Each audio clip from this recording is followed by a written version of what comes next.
இணையதள நேயர்களே வணக்கம்.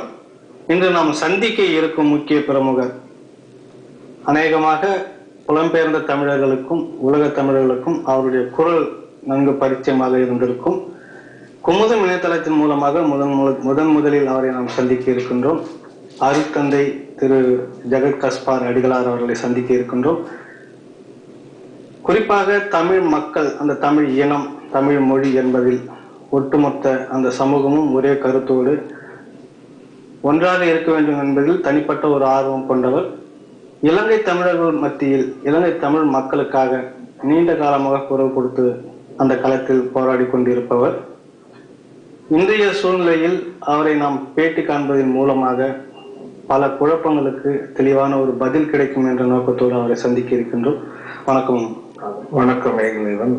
அதாவது நீங்க நீண்ட காலமாக குறிப்பாக புலம்பெயர்ந்த அந்த இலங்கை தமிழ் மக்களுக்காக சேவையாற்றி இருக்கிறீர்கள். அவருடைய உணர்வுகளை ஒரு களத்திலிருந்து மற்றொரு களத்திற்கு அந்த பரிமாற்றம் செய்யும் அந்த மன ரீதியான அந்த உறவுகளுக்கெல்லாம் வழி செய்ததா சொல்லி நாங்கள் கேள்விப்பட்டிருக்கிறோம். நீங்களும் சொல்லியிருக்கீங்க. இப்ப இருக்க இந்த சூழ்நிலையில இலங்கையில என்ன நடந்து முடிஞ்சிருக்கு அப்படின்றது எல்லாருக்குமே தெரிஞ்சிருக்குது. அதன் பின்னணியில புலம்பெயர்ந்த தமிழ் மக்கள், தாயக தமிழ் மக்கள் மத்தியிலும் என்ன விதமான நிலைகள் இருக்கு அப்படின்றதெல்லாம் நீங்களும் தொடர்ச்சியா சொல்லிட்டு இருக்கீங்க, பேசிட்டு இருக்கீங்க. இந்த தொடக்கத்திலிருந்து நம்ம இந்த விஷயத்துக்கு வந்துடும். குறிப்பாக விடுதலை புலிகளுடைய தலைவர் பிரபாகரன் அவர்கள் சுட்டுக் கொல்லப்பட்டார் அப்படின்றதுல அடுக்கடுக்காக பகுதி பகுதியாக ஒரு கதை இலங்கை தரப்பில் இருந்து மற்றவர்கள் தரப்பில் இருந்து வெளிவந்துகிட்டே இருக்கு. நீங்க இல்ல அந்த மாதிரிலாம் எதுவும் நடக்கல, தலைவர் ஒரு நல்ல நிலையில இருக்கிறாரு அப்படின்றத மட்டும் சுருக்கமா சொல்லி நிறுத்திருக்கீங்க.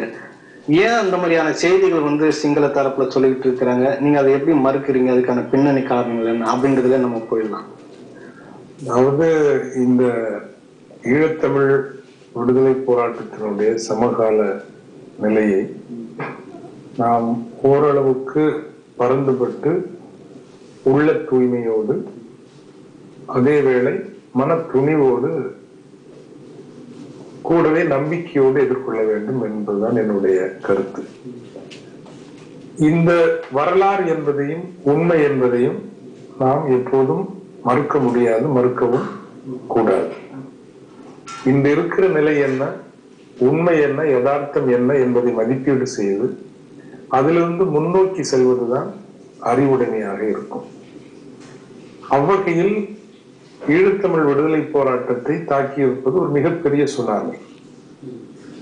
30 ஆண்டுகளாக கட்டியெழுப்பப்பட்ட ஒரு மகத்தான விடுதலை போராட்டம் இராணுவ ரீதியாக ஒரு மிக பெரும் பின்னடைவை சந்தித்திருக்கிறது.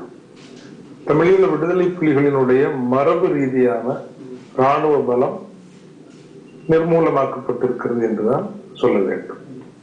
ஆனால் அதே வேளை இது அவநம்பிக்கை அல்ல, ஒரு பெரிய பின்னடைவு என்றாலும் கூட முதல் முறையாக தமிழ் மக்களினுடைய பிரச்சனை அனைத்துலகமயப்பட்டிருக்கிறது. Internationalisation of the Tamil issue உலகமயமாக்கப்பட்டிருப்பது இப்போதுதான்.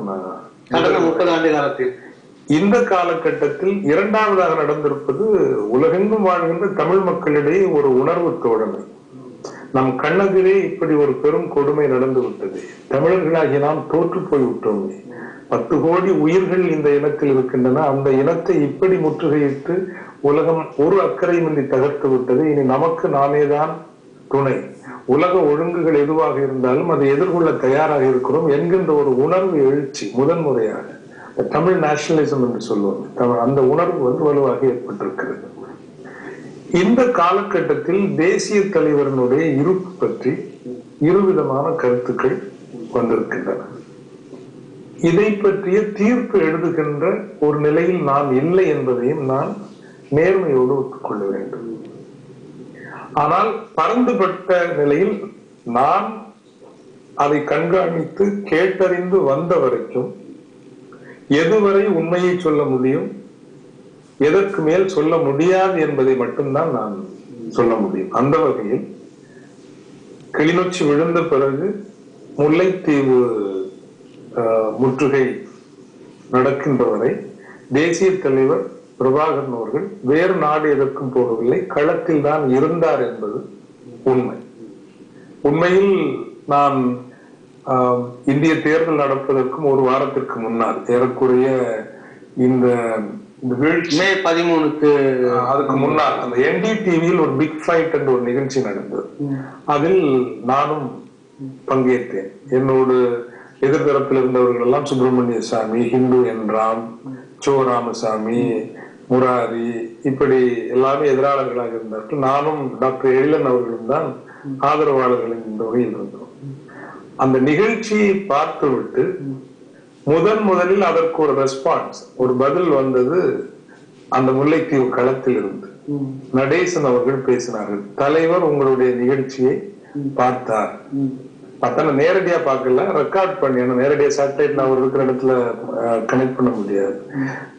இரவு 10 மணிக்கு இந்த நிகழ்ச்சி ஒளிபரப்பாகி 9லிருந்து 10:30 வரைக்கும் விடிய காலம் 5:30 மணிக்கு எனக்கு அங்கிருந்து தொடர்பு வந்தது. இது முல்லைத்தீவு முற்றுகை முடிவு இறுதி கட்டத்தில். ஆக அவர் களத்தில் தான் இருந்தார் என்பது உண்மை. 16ஆம் தேதி என்று 16, 17ஆம் தேதி என்று நானும் தொலைக்காட்சிகளில் தோன்றி தேசிய தலைவர் உயிரோடு தான் இருக்கிறார் என்று சொன்னது உண்மை. அது எந்த தகவலினுடைய அடிப்படையில் சொன்னேன் என்றால், 15ஆம் தேதி ஒரு மிகப்பெரிய உடைத்து வெளியேறும் முயற்சி ஒன்று நடந்தது. மே 15ஆம் தேதி, இது உண்மை. கரும்புலிகள் தாக்குதல் முன்னணி அமைத்துக் கொடுக்க தேசிய தலைவர் அவர்களும் உடைத்துக் கொண்டு வெளியே வர ஒரு முயற்சி நடந்ததும், அந்த வளையத்தை உடைத்துக் கொண்டு வெளியே வந்ததும், உடைத்துக் கொண்டு வெளியே வந்துட்டோம் என்று தலைவரே ஒருவருக்கு பேசியது வரையும் தெரியும். இந்த தகவல் எமக்கு கிடைத்ததனுடைய அடிப்படையில் தான் தலைவர் இருக்கிறார் என்ற நம்பிக்கையோடு நாங்கள் சொன்னோம். இது 15ஆம் தேதி நடந்த நிகழ்வு. ஆனால் அதற்கு பிறகு அவர் யாரோடும் தொடர்பு கொள்ளவில்லை என்பது, அதற்கு பிறகு தொடர்பு கொள்ளவில்லை என்பது எனக்கு தெரிந்த தொடர்புகள் வழி தொடர்பு கொள்ளவில்லை என்பது தான் நிஜம். என்ன அளவு, அதற்கு மேல் என்ன நடந்தது என்பது தெரியாது. அதில் 2 விதமான கருத்துக்கள் இருக்கின்றன. ஒன்று, இருக்கிறார் என்று சொல்கிறவர்கள் உடைத்துக் கொண்டு வெளியே வந்து அவர் வேறு ஏதோ காட்டுக்குள்ளோ அல்லது போய்விட்டார் என்பது ஒரு கருத்து. 2வது கருத்து என்ன சொல்கின்றார்கள், முதல் வளையத்தை உடைத்து கொண்டு வந்தது உண்மைதான். இதை நான் பல்வேறு நாடுகளினுடைய உளவு அமைப்பு மற்றும் அதிகாரிகளோடு கூட நான் தொடர்பு கொண்டு உறுதி செய்தேன்.